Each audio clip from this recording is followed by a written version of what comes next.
Hey guys, it's Julesy and girl.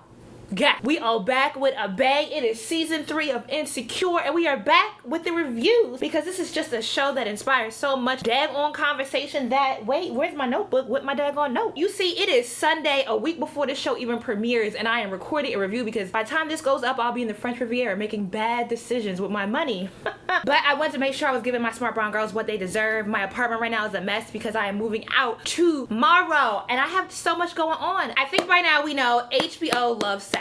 Those willy-nilly, ooh, I can't do this, close your eyes, cover your eyes type people. I don't know what you're finna do with this season because we episode 1 and it was a whole lot of, it opened with a whole lot of sex. And how many of y'all were happy when that pan shot over Daniel's ass? We're just happy for that teethful relationship between him and Issa. And then we realized he wasn't on top of Issa. I was still happy though because he a black man in LA that dates identifiably black women. Wow, Issa's now driving Lyft. When we left off last season, she got in trouble at her job because she was trying to figure out how to work with that xenophobic principal who wanted the program to be geared to all the black students and didn't want to give the benefits to his Latino students. And so she was trying to circumvent, 'cause Frida didn't have her back in it either. And so she had segregated the students so that they both could attend because the principal was undermining her, or the vice principal, whoever, the administration was undermining her. Her white boss found out and took her off the field. Issa really going through life, I guess. As she says, she feels like she is tiptoeing around things. I do have a question. Why hasn't Molly helped Issa get a better job? Is Issa that unreliable? Like, what's going on in their friendship that there's such a big income gap between the two of them? Because typically your social sphere, right, your friends tend to kind of advance with you. Or maybe I'm just being biased because my friends have. Maybe I would understand it more if like Issa was a musician or in the arts or creative or owned her own business. Then I could understand the lag. But like, she works in a nonprofit in education and Molly is a lawyer, like a high power lawyer. So Molly has to know this sphere of bougie black people that could get Issa a better job. Like, I don't know. And just to be clear here, I know Issa Rae is playing the character Issa, but when I talk about Issa, I'm talking about the character, because Issa Rae herself is a gorgeous woman. When Felicia does her hair for these events and these covers and these interviews, her hair always just looks so amazing. Like, Issa Rae be walking out with some bomb natural hair. Issa, the character though, it feels childish. It feels like, girl, the headband, it'd be like half done and then you gave up. You know, like you was following a YouTube tutorial, but they skipped over some steps because they were trying to make the video pretty so you couldn't get everything. That's how I feel like. What are we gonna do with Molly? Molly and this light-skinned house cat of a Negro, Dro. This open relationship it's really interesting because I guess I don't have a lot of experience in this arena. I've had friends or acquaintances who have been the third person in an open relationship. The relationship has always been physical and at most acquaintances. There's never been an emotional bringing in of the person like this unless the relationship is full out polyamorous, which is different. But then your partners would interact with each other. I mean, Dro being a nigga, like a nigga gonna be a nigga, and I feel like we've all dealt with this on some wavelength of men don't have good friends. Particularly black men do not have a good, as we've seen with Lawrence, do not have people, because of the way masculinity works and politics and all this other stuff, to kind of vent their emotional selves to. And so most heterosexual men will use women as sort of like their therapist and their emotional rock. Now, Dro's already married, so technically his wife should be it. But I do feel like the relationship is past physical. Like, there's obviously, he has a real attraction to Molly. He likes the feeling of being with her. He likes the feeling she provides for him, but he can't be that to her. And she's gonna get the short end of the stick. And it's wild because I'm not in an open relationship, but I have dealt with a man who claims to be platonic with me, but likes to do things that are like, it's time, could you, like, you take up a lot of my time. You want to know where I'm going, who I'm coming, you know, that call you up and like, let's go celebrate because you won something and I'm so proud of you. And we're not even physical at all. And it's still like, yo, bruh, fall back. So for Molly to be physical with someone who she's attracted to, who she likes, boom, boom, bat, beep, bit it up, bop, bop. Set them boundaries, sis. Stick to them boundaries, though, sis. That's what she needs to do. Why did Nathan look familiar? The kid that got in the back of the Lyft. First of all, I hate when I call Uber, Lyft, Via, whatever. They have another person just driving along. They're not a passenger. They're not someone that's paying for the ride. They just have a friend in the front with them. I am not here for it. I do not want to hear your conversation. Molly driving around in Issa's Lyft. It's like, oh, that's what y'all be doing?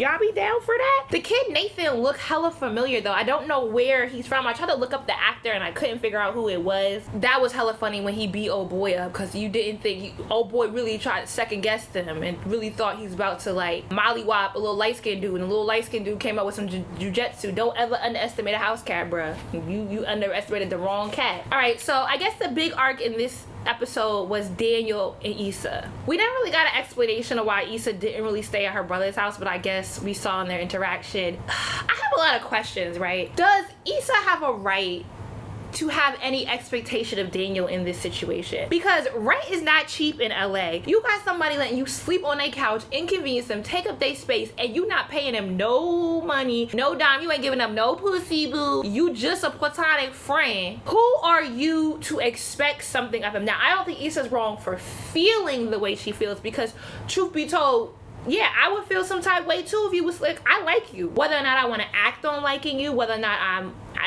understanding of how I like you, or like I'm okay with my vulnerability in that space. Yeah, I know, we all human. I understand that. Like, I personally would just have to eat it. I would have to go vent to my homegirls, go make a dumb mistake outside or something, do something. But to come to him with it, it's just kind of like, unless you're gonna make a move, unless you're gonna be that person to him, I just don't even understand. From it was like, you know, to one, request that he give you a heads up. I don't know, I feel like when I'm inconveniencing someone like that, like I don't like, that's just overstepping it. And then when he says, okay, he gives you heads up, after you kind of backpedal and you make all these jabs at him emotionally, then you want to give him a time schedule? Like, you want him on a schedule. You want him to let you know that he's clocking in at 8 and leaving at 5, and then be mad when he don't reply.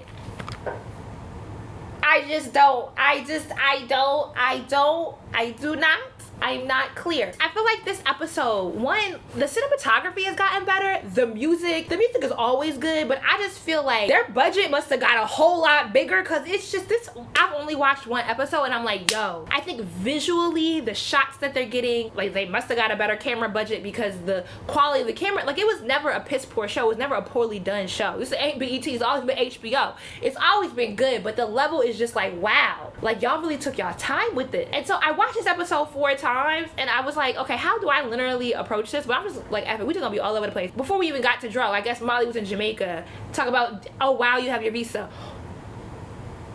He has an American accent, sis. And clearly you were enjoying his time. I think of all things, she needs some sort of distraction. So if old boys approaches, yo, I'm gonna be in LA soon, why not take him up on it? Like, why be so quick to shut something down? You know you having a hard time with a married man.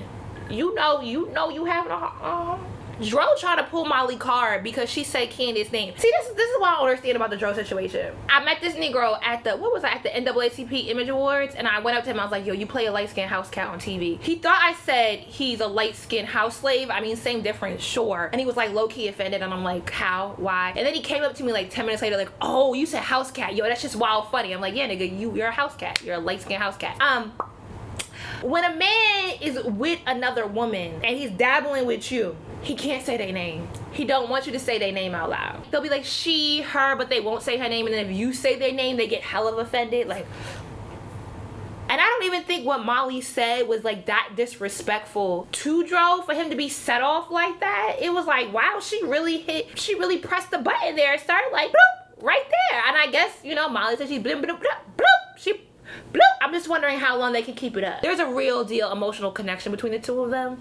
They both gonna have a hard time with it. It would be interesting to see if it can be as clean cut as this. And I don't think Molly has gained that much sense in the however months done passed since the last season, because old girl is historically confused, and I think she's gonna be still a little bit confused. So this past week on Twitter, it was set off because somebody got mad about being called an auntie unnecessarily. So it was hilarious when Issa got that review on Lyft and they were like, she felt like an auntie. Are we gonna get the auntie think pieces? Is this what's going on? Shoot, I'd be like, I'm everybody auntie. I'm okay with being, I'm your fly auntie. I should be such a great auntie that I don't need to drive Lyft. I don't know why she's caught up in this gig economy. It's not going to benefit her. Something is going to crash and burn. I love how Insecure always has a TV show within the TV show. And at first I thought it was like a remake of The Living Single, but then I realized it was Bill Bellamy, the guy from A Different World, and the woman who played Maxine Shaw. I didn't watch enough TV as a child. Sorry, we can only watch TV on Fridays. I only could watch TGIF. I wasn't really allowed to watch a lot of TV as a kid. So I don't know what that was referencing. Who are they quoting this season?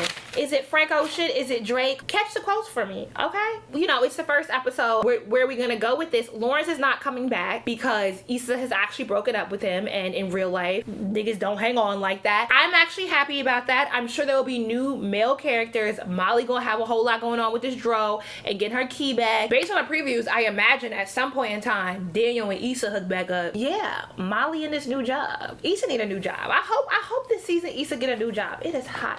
Hell in here. But let me know your thoughts on this episode. I am excited to hear the soundtrack for this season because the music is just banging, cinematography is banging, and I'm excited. I'm hot. Let me turn this AC up. I am very excited for this season of Insecure, and I hope to be getting these reviews up to you in a timely manner. We're gonna get it together even with all this traveling and moving. And be sure to check out verysmartbrothers.com where my reviews, they're more of discussions. My group chat reviews of Insecure will be posted on verysmartbrothers.com. Alright, thanks for watching. Be sure to thumbs up. Deuces.